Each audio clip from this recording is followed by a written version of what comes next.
Hi everybody, my name is Sven Vinke. I'm the creative director and founder at Larian Studios. And today I'm very proud to announce to you our return to Kickstarter with our new RPG, Divinity Original Sin 2. Divinity Original Sin 2 will be a game about how your origins affect who you are and what chances you get in life. At the start of the game, you'll pick a single character and determine its background, story, race and origins. Now, you'll quickly discover that these choices have a profound impact on the options that you'll be presented with during the game, and it's something that we want to take very far.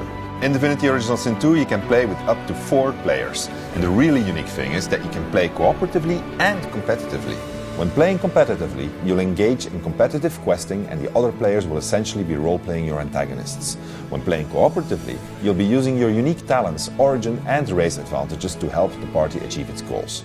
What's really cool here is that you can seamlessly switch between cooperating and competing depending on the situation you're in. So what you're seeing here is the Divinity Original Sin 2 prototype, built on top of the Divinity Original Sin Enhanced Edition engine. It's still very much work in progress and lots of things will change, but it's already sufficient to demonstrate a couple of the key things that we're building the game around. The party consists of a wood elf, 2 humans and an imperial dwarf. We are escaped sorcerers, users of a forbidden form of magic, and we're on the run from divine magisters.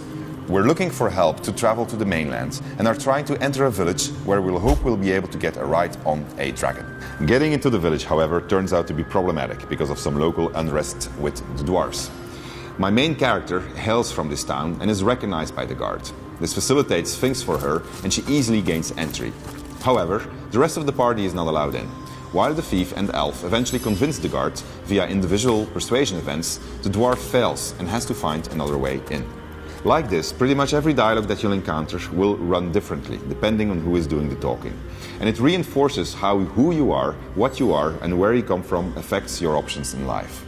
So all of this results in a lot of gameplay, because you're continuously trying to figure out which party member to use to talk to an NPC. Now the interesting thing is that in this example, the dwarf and thief are being controlled not by me, but by Thomas. And it so happens to be that Thomas wants to help the dwarves in this village, whereas I'm determined to demonstrate that dwarves should know their place. While eventually fate may bring us together again, for the moment we're working on the conflicting sides of the narrative. And we're trying to use the advantages of our origin stories, as well as our skills, abilities and talents to try to get the upper hand. So the story that we've made for Divinity Original Sin 2 makes all of these things possible. And mixed with all the RPG systems that we have, it really makes for a lot of fun. So here you see me mixing a red coloring herb with a poison potion, and this is me putting it in Thomas's backpack. So when he's going to drink it, he's going to have a little bit of a surprise. Now here you see me telling the guards that Thomas is a criminal and that he is smuggling contraband, which happens to be the case. So the guards are going to ask to investigate his inventory and they're going to fall on the contraband and they're going to take Thomas to jail. And here you see me backstabbing him. Thomas has just finished an epic fight and he's very weak, and so that's a perfect opportunity for me to say to Thomas, Thomas, I don't like you anymore. So obviously all of this is great in multiplayer, but it also makes for a much stronger single player experience. Allowing for both cooperative and competitive narrative gameplay forces us as developers to implement plenty of options, and in single player that means that there's a great many choices to make. That's a lot of role-playing right there, and our ambition is to go very far with it. But obviously that's not our only ambition. Divinity Original Sin's combat system was one of the highlights of the game, and development in Divinity Original Sin 2 will be focused on maintaining the same feel while expanding on the things that you can do and the challenges you'll be encountering. We're going to try to bring you more skills, talents, abilities as spells, as well as a long list of new creatures and enemies that will offer you plenty of tactical challenges. And that's not all.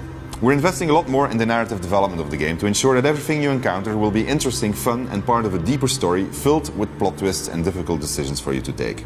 A lot of effort is being put in bringing you a more grounded and serious game in which everything is consistent but which still contains plenty of fun moments. We will also include an updated version of the editor that we're using to create the game. It's becoming an incredibly powerful tool and we're very eager to see what you'll come up with.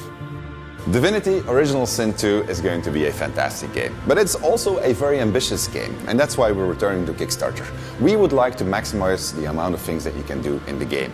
Now, we already have a budget in place thanks to the success of the original game, but all of the things that I've been talking about can be taken that much further. So I'm hopeful that you'll be willing to back us, and in return I promise that we're going to make you a very fun RPG full of innovations and full of surprises. Hope you have a great day. Thank you for watching, and hopefully until one of our updates. Take care. Bye-bye.